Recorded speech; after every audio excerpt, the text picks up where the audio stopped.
Hello, ఎలా ఉన్నారు? ఈరోజు నేను వంకాయలను కాల్చకుండా వంకాయ పచ్చడి ఎలా చేయాలో చూపిస్తాను. దీనికోసం ప్యాన్లో ఆయిల్ వేసి ఉల్లిపాయలు, పచ్చిమిర్చి, అల్లం, వెల్లుల్లి, కరివేపాకు, కొత్తిమీర వేసి వేగిన తర్వాత ఒక ప్లేట్లో తీసుకోవాలి. ఇప్పుడు కట్ చేసిన వంకాయ ముక్కలను కూడా అదే ప్యాన్లో వేయించుకోవాలి. వంకాయలను వేయించడానికి ఆయిల్ యాడ్ చేయని అవసరం లేదు, అందులో ఉన్న ఆయిలే సరిపోతుంది. అలాగే అందులోనే నిమ్మకాయ అంత చింతపండును కూడా వేసి మూత పెట్టి వేగనివ్వాలి.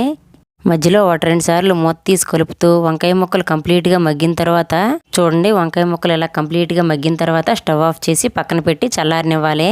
ఇప్పుడు మిక్సీ బౌల్లో మనం ముందుగా వేయించుకున్న ఆనియన్, పచ్చిమిర్చి, వెల్లుల్లి, కరివేపాకు వీటన్నింటినీ వేసి మెత్తగా మిక్సీ పట్టి ఇందులో మనం చల్లార్చుకున్న వంకాయ ముక్కలను, సాల్ట్ను కూడా వేసి మెత్తగా అవ్వకుండా కొంచెం రోటి పచ్చడిలాగా మిక్సీ పట్టుకోండి.